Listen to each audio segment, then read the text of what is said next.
Hey, I just want to share something really quick.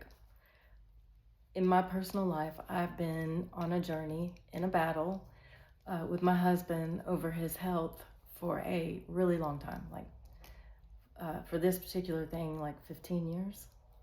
And we are doing so much better. So let me go ahead and say that.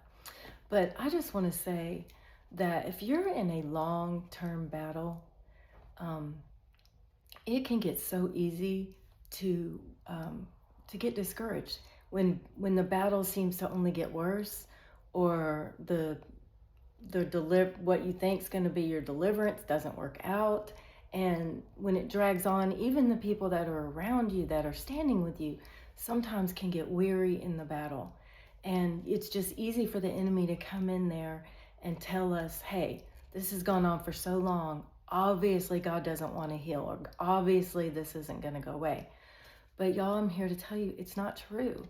And the enemy doesn't get to define or tell us what we're going to believe.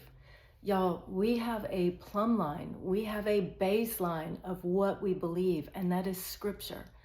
Look how long it took Joseph to see the fulfillment of his promise. Look how long it took Abraham to believe, to see the fulfillment of his promise. And actually, Abraham, he didn't even actually really walk in faith till like the last 2 or 3 years before he saw the fulfillment of his promise. He spent most of his life after getting the initial promise trying to make it happen on his own. And it wasn't until he finally surrendered and said, I can't do this.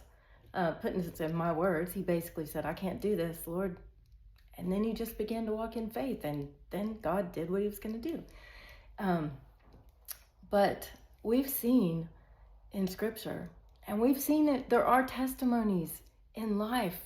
We may not know them all, but there are testimonies of this. But we see in Scripture that God's let people go all the way to death before he raised them up. So y'all, we cannot give up the battle over our promises. We cannot give up in the battle over standing and believing for healing. There's a baseline for what we believe as Christians, and it is what Jesus says.